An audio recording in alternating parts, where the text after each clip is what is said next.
Good morning. Canada must not ignore the reality of climate change. It is already impacting our ecosystems, hurting our communities, and damaging our infrastructure.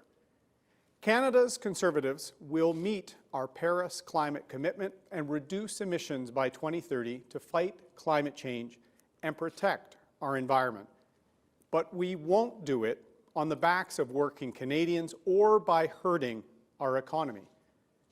Canadians can't afford Justin Trudeau's carbon tax hike, and we must rebuild our economy. Le Canada ne doit pas ignorer la réalité du changement climatique. Il a des effets néfastes sur nos écosystèmes. Il nuit à nos collectivités en plus d'endommager nos infrastructures.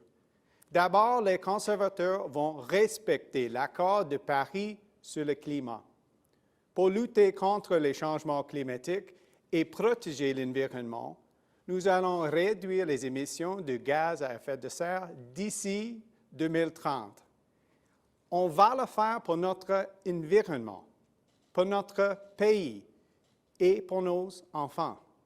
De plus, on va le faire sans taxer les travailleurs canadiens et sans faire fuir les emplois ou les investissements du pays. Canada's Conservatives have a plan that will achieve the same emission reductions as the Liberal carbon tax plan while growing jobs and our economy. We recognize that the most efficient way to reduce our emissions is to use pricing mechanisms. However, having a market-based approach means that we cannot ignore the fact that our largest and most integrated trading partner, the United States, does not yet have a national carbon pricing system.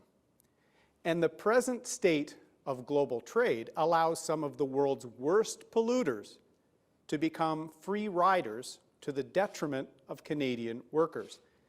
Any serious plan must recognize these realities. Pour atteindre nos objectifs, nous allons travailler avec les provinces. Comme je l'ai souvent dit, nous allons avoir une approche de collaboration avec nos partenaires provinciaux, non pas une approche paternaliste.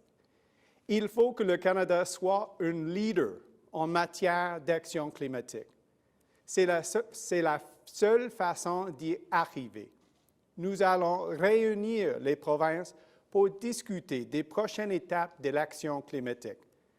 Nous allons aussi discuter de la meilleure manière de travailler ensemble pour atteindre nos objectifs. This is the plan we will put to the provinces as a federal partner. Canada's Conservatives will scrap the federal carbon tax backstop and work with the provinces to implement an innovative and national personal low-carbon savings account. This will maintain a consumer price on carbon, but without one penny going to the government. Instead, every time Canadians buy hydrocarbon-based fuel, they will pay into their low-carbon savings account that they will manage and use towards purchases that will help them lower their carbon footprint, improve the efficiency of their home, and live a greener life. That could mean applying the savings account towards buying a transit pass or putting the money towards a new efficient furnace or new windows.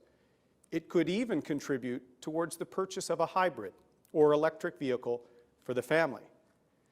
We will also introduce a zero-emission vehicle mandate based on British Columbia's policy requiring 30% of light-duty vehicles sold to be zero emissions by 2030. And with our national clean energy strategy, we will build a cleaner, more resilient energy grid that will support the growth in electric vehicles and allow more rural and remote communities to reduce reliance on higher carbon fuels and transition to electricity. Nous allons investir dans les infrastructures de transmission pour acheminer l'énergie propre là où c'est nécessaire. Nous allons faire en sorte que notre réseau électrique soutienne la croissance des véhicules électriques. nous allons investir $1 milliard dans la fabrication de véhicules électriques, y compris dans la production des batteries. En effet, plusieurs matières premières proviennent déjà de ressources naturelles canadiennes. Pour finir, nous allons investir un autre $1 milliard pour développer la technologie de l'hydrogène, mais aussi les véhicules à l'hydrogène. Canada's Conservatives will lower industrial emissions while restoring Canada's reputation as a safe place to invest and create jobs. We will do this by proposing a minimum standard for North America for key industries to the Biden administration. It will be backed up by a carbon border tariff on countries with lower environmental and emission standards like China to keep jobs and investment in Canada. And we will tie Canada's industrial carbon price to that of our biggest trading partners, the EU and the US, ensuring we move towards our Paris targets without losing thousands of jobs to other countries. We will do so while minimizing changes to the output-based pricing system, a system originally designed by the provinces and which industry is now used to. We will improve the clean fuel regulations to reduce carbon emissions from every liter of gasoline we burn. The Conservatives' low-carbon fuel standard will achieve a 20% reduction in carbon intensity based on a similar approach being advanced in British Columbia. And we will implement a renewable natural gas mandate requiring 15% of the natural gas we burn to be renewable. Nous allons faciliter la création des crédits compensatoires pour les secteurs agricoles et forestiers. En plus d'améliorer la séquestration du carbone, cela va réduire les émissions à moindre coût, en plus de protéger les emplois. Nous allons aussi investir $3 milliards d'ici 2030 dans des solutions climatiques naturelles. Je pense à la gestion des forêts, des cultures et des pâturages, sans oublier la restauration des prairies, des terres humides et des forêts. Nous allons rendre le gaz naturel plus renouvelable. L'objectif est que le gaz que nous utilisons pour le chauffage, pour nos chauffeurs et pour nos appareils ménagers génère moins d'impact sur l'environnement. And we will introduce a tax credit to rapidly accelerate the deployment of carbon capture utilization and storage as a key part of making our energy sector even cleaner while maintaining Canadian technological leadership in this critical area. The Liberal approach to climate change is one of big government taxing consumers and phasing out jobs at a time that we need them the most. The Conservative approach will put consumers in the driver's seat and will reduce emissions while preserving jobs in all sectors and in all regions. We will also invest $1 billion in small modular reactors to maintain Canadian innovation leadership in this advanced form of atomic energy that will allow for zero-emission electricity generation from industrial sites to remote communities in the north. Avec le plan pour des édifices propres, nous allons réduire les émissions tout en améliorant l'efficacité des édifices. Nous allons prendre d'autres mesures pour réduire les émissions par la création d'un processus accéléré d'évaluation de l'impact. Cela va s'appliquer aux projets qui vont réduire les émissions de gaz à effet de serre. Il ne faut pas retarder ces projets. Our plan was the result of extensive consultation to deliver a smart plan to reduce emissions. Canada's Conservatives engaged leading Canadian experts in climate modeling to measure the impact of our plan. They have determined that the Conservative climate change plan will achieve the same emission reductions as the Liberal government's current plan, but will also significantly boost jobs and economic growth in comparison with the Liberal approach. Let me say that again. The Conservative Low Carbon Savings Account and our complete climate change plan will match the emission reductions being promised by the Trudeau Liberals without the economic disruption their plan will cause. Des experts canadiens en modélisation du climat ont analysé ce plan de manière indépendante. Ils ont constaté que le plan des conservateurs va permettre d'atteindre les mêmes réductions d'émissions de gaz à effet de serre que le plan des libéraux. La grande différence est que notre plan va créer des emplois en plus de faire progresser l'économie canadienne. Nous devons faire notre part pour réduire les émissions mondiales. Le Canada a beaucoup à offrir. We will also implement a liquefied natural gas export strategy to displace coal in electricity generation around the world. We will develop markets for Canadian nuclear technology and our uranium to help countries generate more emission-free energy.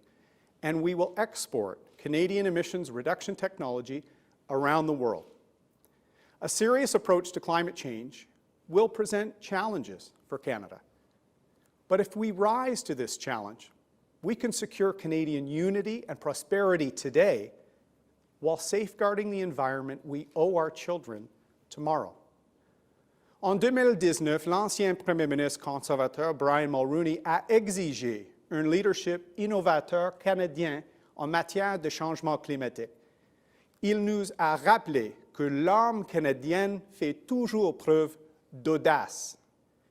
In 2019, former Conservative Prime Minister Brian Mulroney called for innovative Canadian leadership on climate change. He reminded us that there is still a place for daring in the Canadian soul when it comes to climate change. Daring means that we must take serious action on climate change. Daring means we must look beyond the tired and ineffective solution of sending more and more tax dollars into the black hole of big government in Ottawa. Daring means we must adopt smart and innovative solutions that engage both consumers and industry in the process of developing a lower carbon future. Our plan takes swift action on climate change. Our plan trusts Canadian families to be part of the climate change plan. And when compared to the Trudeau carbon tax, our plan is just as effective in emission reduction, but vastly superior in preserving jobs and growing the Canadian economy. Pour résumer, le plan conservateur pour lutter contre le changement climatique va être audacieux, innovateur et efficace. Les conservateurs vont agir pour l'environnement. In simple terms, the Conservative plan on climate change is daring. Canada's Conservatives are ready to secure our environment and secure our future. Thank you. Merci beaucoup. And now we'll be taking questions, starting with questions on the phone and alternate between the room and the phone to sanitize the mic between questions. Quick reminder, as usual, one question and one follow-up. Nous allons maintenant prendre les questions, commençant par les questions au téléphone et alternant entre les questions de la salle et au téléphone pour bien désinfecter le micro entre les questions. Petit rappel, une question avec une question de suivi. Today, Mr. O'Toole will take 8 questions. Aujourd'hui, M. O'Toole prendra 8 questions. Operator, do we have the first question? Marie Vestel, Le Devoir. Bonjour, M. O'Toole. Ma première question, je pense que j'ai une question de follow-up. Donc, ma première question sur votre plan de tarification du carbone, la Colombie-Britannique et le Québec notamment ont déjà un plan. Est-ce que vous garantissez que vous allez reconnaître la légitimité, si je peux dire, et l'équivalence des plans provinciaux existants pour les provinces qui souhaitent le conserver, ou est-ce que vous voulez que votre plan à vous devienne le nouveau plan national à l'échelle du pays? Merci pour la question. Je vais travailler en étroite collaboration avec les provinces et je vais respecter leur plan pour réduire les gaz à effet de serre. C'est une approche comme un partenaire, pas une paternaliste, et je vais discuter notre plan avec les provinces, incluant le Premier ministre Legault et tous les provinces, parce qu'on doit travailler ensemble, pas avec une Ottawa knows best approche, mais en étroite collaboration pour le futur. Merci, mais juste si vous pouvez faire clair, vous dites que vous allez respecter le plan des provinces, mais que vous voulez aussi discuter de votre propre plan avec le premier ministre Legault. Donc, est-ce que vous garantissez que vous acceptez les plans provinciaux existants ou pas? Et ma question suivie, tout votre plan d'aujourd'hui repose sur l'atteinte des cibles de réduction de gaz à effet de serre prévues dans l'accord de Paris.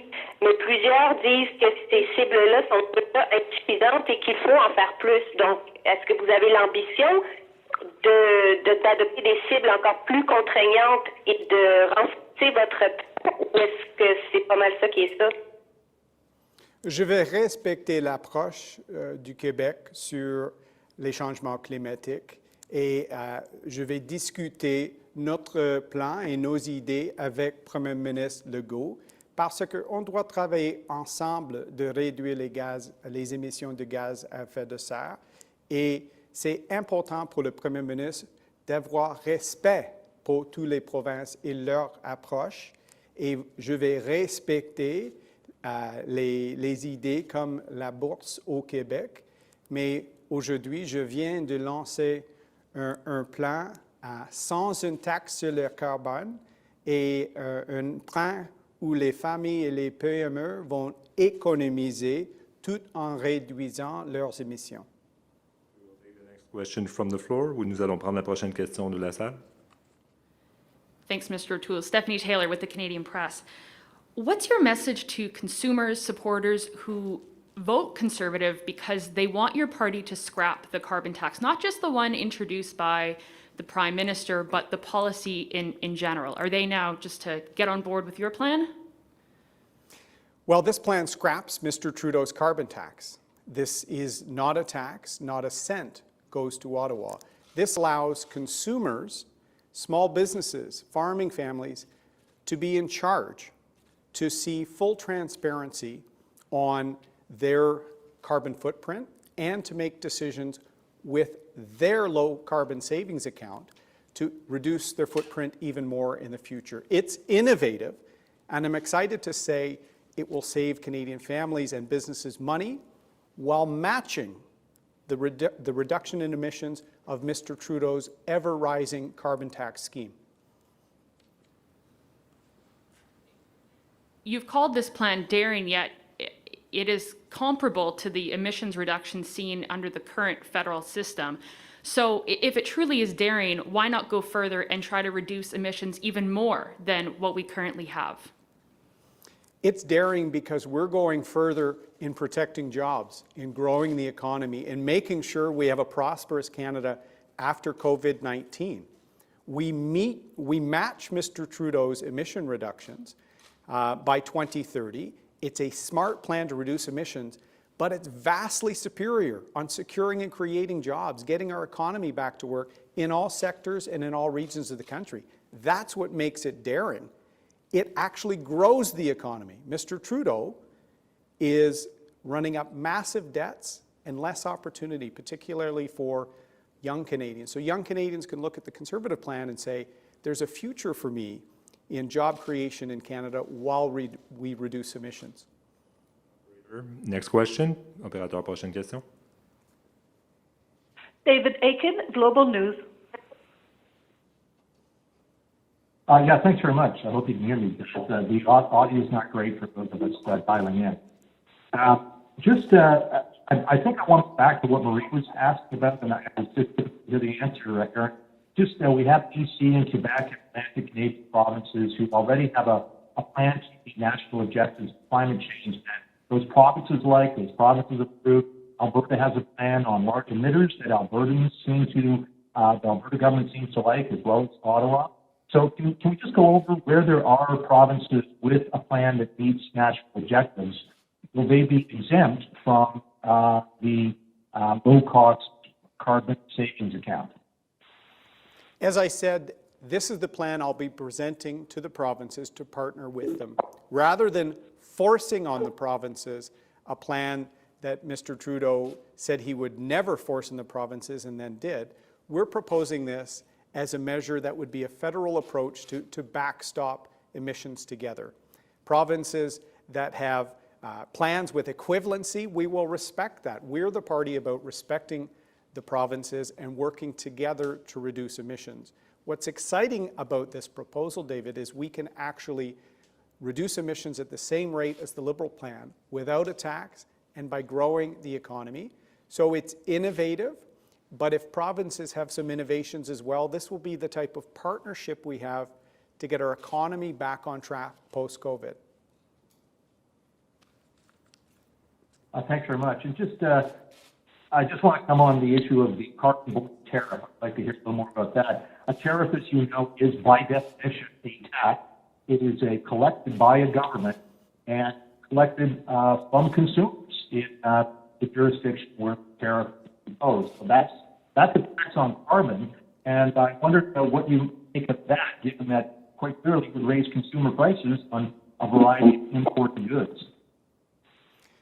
I'm glad you've asked about the carbon border adjustment tariff, David, because I think most Canadians don't want to see Canadian jobs being shifted to China, where they don't respect the climate change commitments democratic countries are meeting, where their aluminum, where their steel is 5, 6, 7 times more carbon intense than the incredible production in the Saguenay region or in British Columbia or in Ontario. So I think Canadians know that that tariff will price out some of these bad actor country products in a way that other countries are looking at as well. So I want to work very closely with the US to make sure we're not uncompetitive for jobs here in Canada. We are going to set an industrial approach that never has us out of step with the US and the EU, and we're going to push to have that adjustment tariff on bad actor countries who are gaming the global approach to reducing emissions and hurting Canadian workers. We will take the next question from the floor. Nous allons prendre la prochaine question de la salle. Glenn McGregor, CTV News.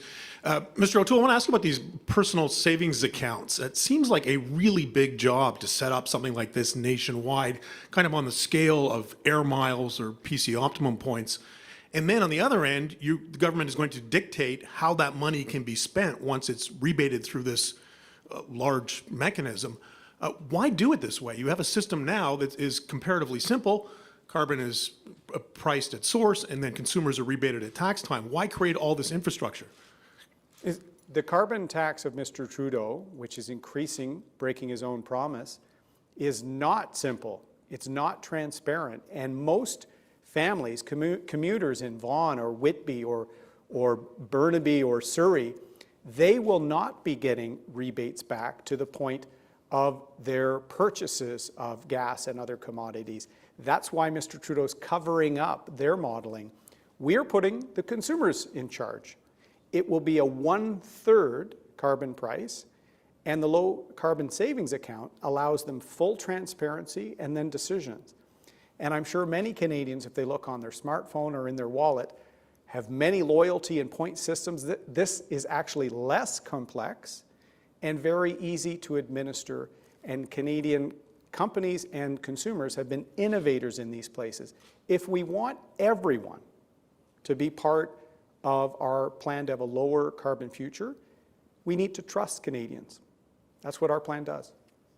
But under this plan, people who spend more on carbon, fill up their gas tank twice a week, are going to have more money to spend, and people who spend nothing won't get any rebates.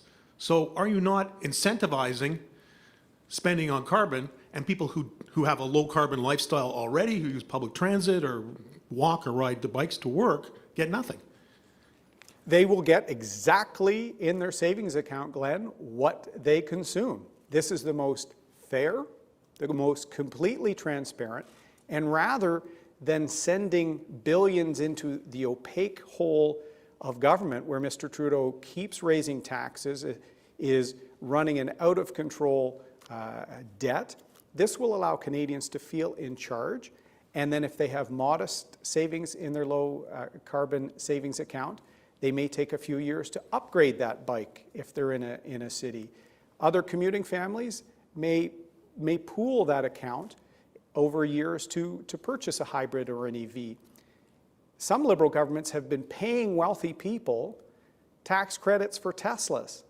That's the backwards thinking of Mr. Trudeau and the small group of elites around him. This is about respecting Canadian consumers, lowering emissions just as effectively as Mr. Trudeau, but actually focusing on jobs and economic growth. There are no more questions in the room, so we will take the remainder of the question on the phone. Il n'y a plus de questions dans la salle, donc vous allez prendre le restant des questions dans la salle, au téléphone. Donc, operator, next question.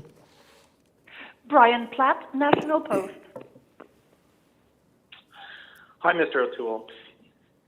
You're arguing this isn't a carbon tax, but the fact is this puts a carbon charge onto fuel that consumers will pay. It functions basically like a carbon tax. Aren't you playing with words here to avoid the fact you're breaking your promise to scrap the carbon tax?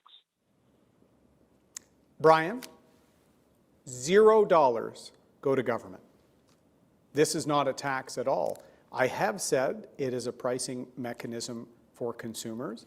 It will be 1/3 the pricing of Mr. Trudeau's ever-rising carbon tax, but nothing goes to government. It is not a tax. And I think Canadians who are quite accustomed to smart purchasing decisions and managing their own finances and affairs will see the benefit of complete transparency and then their decisions on purchases in the future to help them lower their emissions. Not the black hole of Mr. Trudeau's government where he spends $6 billion a year on his consultants. This is about putting Canadians in the driver's seat and having a transparent approach to reduce emissions. I've heard you say in the past that CPP contributions are a payroll tax, but CPP contributions also don't go into government coffers. So how is this any different?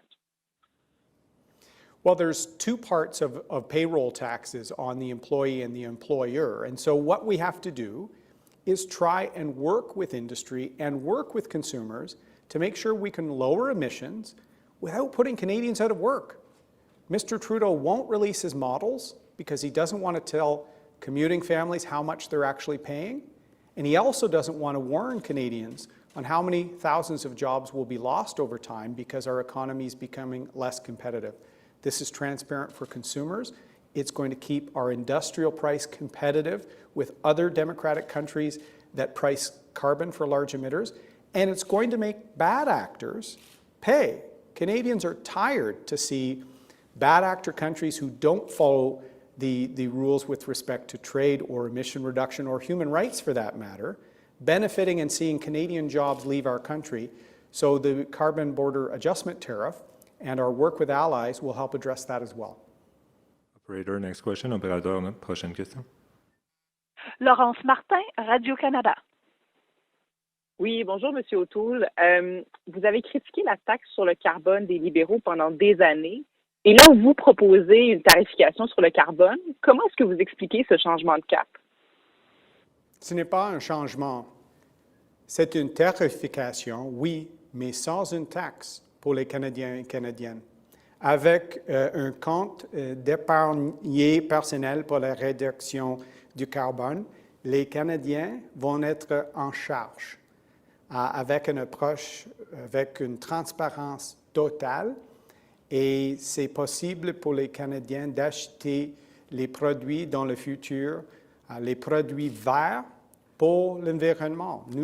On doit travailler ensemble sur les changements climatiques et notre approche va avoir une approche de respect pour les provinces et pour les consommateurs aussi.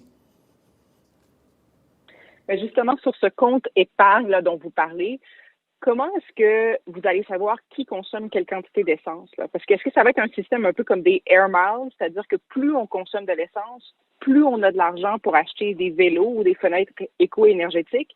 Est-ce que ce n'est pas un incitatif à consommer plus d'essence? Je pense que non, et c'est une approche où les Canadiens vont regarder leur carbon footprint avec totale transparence, et c'est une approche innovative, bien sûr, mais sans une taxe. Et je suis fier de notre plan parce qu'on va réduire les émissions de gaz à effet de serre avec la même approche de le plan de M. Trudeau, sans une taxe et sans une diminution de notre économie. Operator, next question. Opérateur, prochaine question. Alcia Raj, Press Gallery. I understand what you're saying, that you think that this is not a carbon tax because zero money goes to the government, but you did spend the entire leadership race saying that you were going to fight the carbon tax with every last breath, that you suggested industry rather than individual Canadians would fit the bill for emissions.